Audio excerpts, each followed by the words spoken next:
Assalamualaikum warahmatullahi wabarakatuh. Hai, selamat pagi anak-anak hebat. Berjumpa kembali dengan Ibu Titik. Coba anak-anak hebat, lihat gambar yang ada di sebelah Ibu. Wah, gambar apa ya? Iya, betul. Itu adalah gambar patung.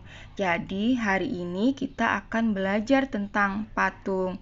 Tujuan pembelajaran kita hari ini adalah agar kalian mampu memahami patung. Nah, anak-anak hebat, patung itu merupakan salah satu karya seni rupa.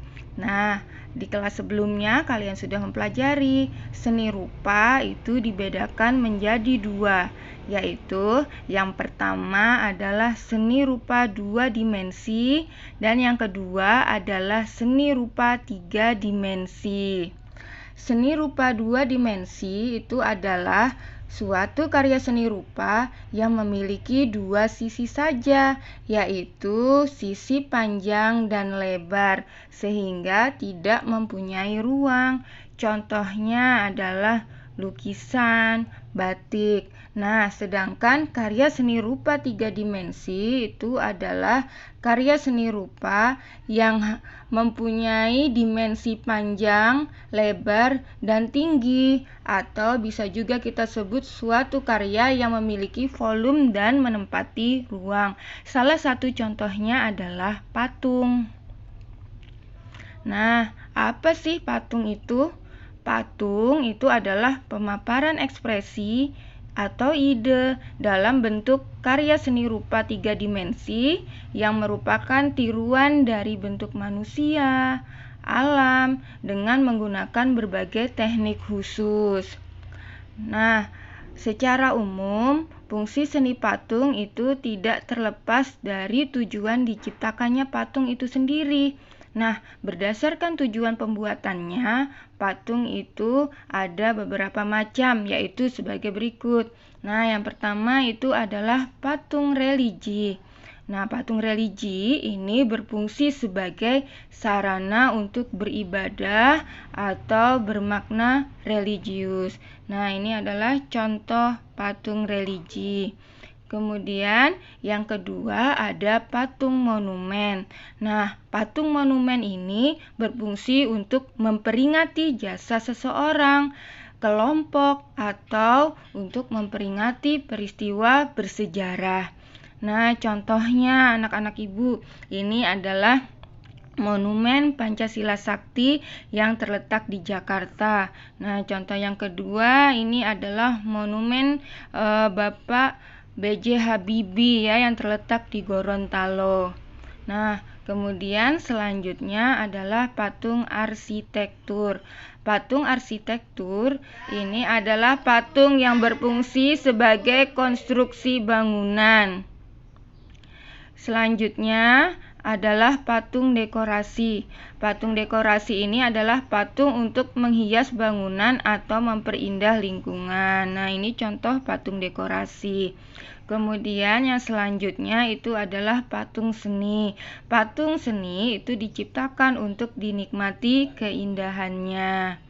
Nah, anak-anak ibu, bahan untuk membuat patung itu ada dua, yaitu bahan lunak dan bahan keras.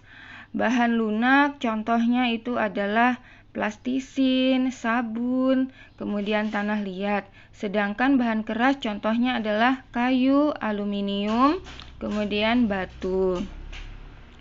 Nah, anak-anak ibu, ada beberapa peralatan yang kita gunakan untuk membuat patung.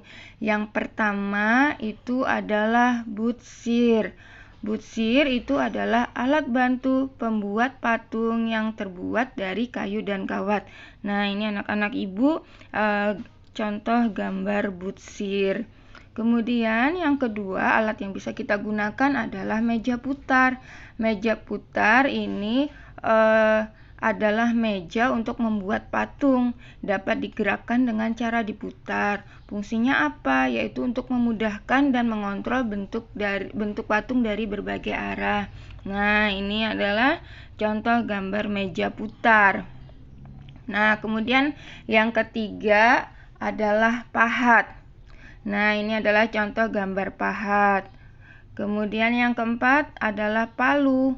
Nah, ini adalah contoh gambar palu. Kemudian yang kelima adalah cetakan. Dan yang keenam adalah sendok adukan. Nah, anak-anak ibu, dalam pembuatan patung itu ada beberapa teknik. Pembuatan patung itu disesuaikan dengan bahan yang kita gunakan. Ada bahan berupa kayu, batu, dan tanah liat. Setiap bahan itu memiliki teknik pembuatan yang berbeda-beda. Berikut beberapa teknik pembuatan patung.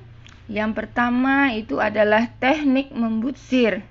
Teknik membutsir adalah teknik membuat patung dengan cara memijit, menambah, atau mengurangi bahan yang dibentuk. Bahan untuk pembuatan patung ini misalnya plastisin dan tanah liat. Alat yang bisa kita gunakan butsir atau pisau sudip. Nah, ini ya contohnya. Kemudian yang kedua itu adalah teknik memahat. Nah, teknik memahat ini adalah teknik mengurangi bahan dengan cara dipahat pada bahan yang digunakan, misalnya kayu atau batu. Alat yang bisa kita gunakan adalah alat pahat dan palu. Nah, ini adalah contoh pengrajin yang membuat patung dengan teknik pahat. Kemudian teknik yang ketiga adalah teknik mencetak.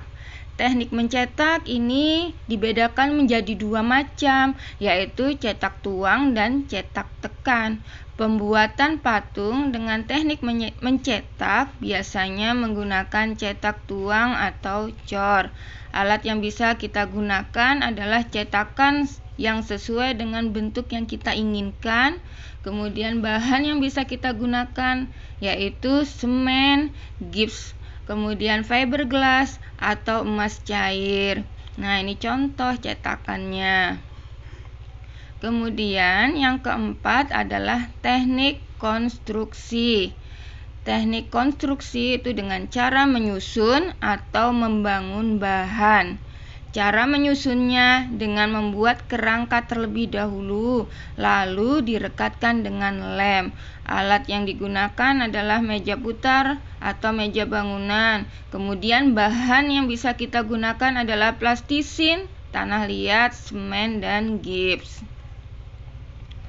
Kemudian yang kelima adalah teknik menempa, yaitu membentuk lembaran atau batangan logam dengan cara memukul-mukul bahan tersebut hingga membentuk objek yang diinginkan. Sekian anak-anak ibu pembelajaran kita hari ini. Semoga bermanfaat. Ibu akhiri, wassalamualaikum warahmatullahi wabarakatuh.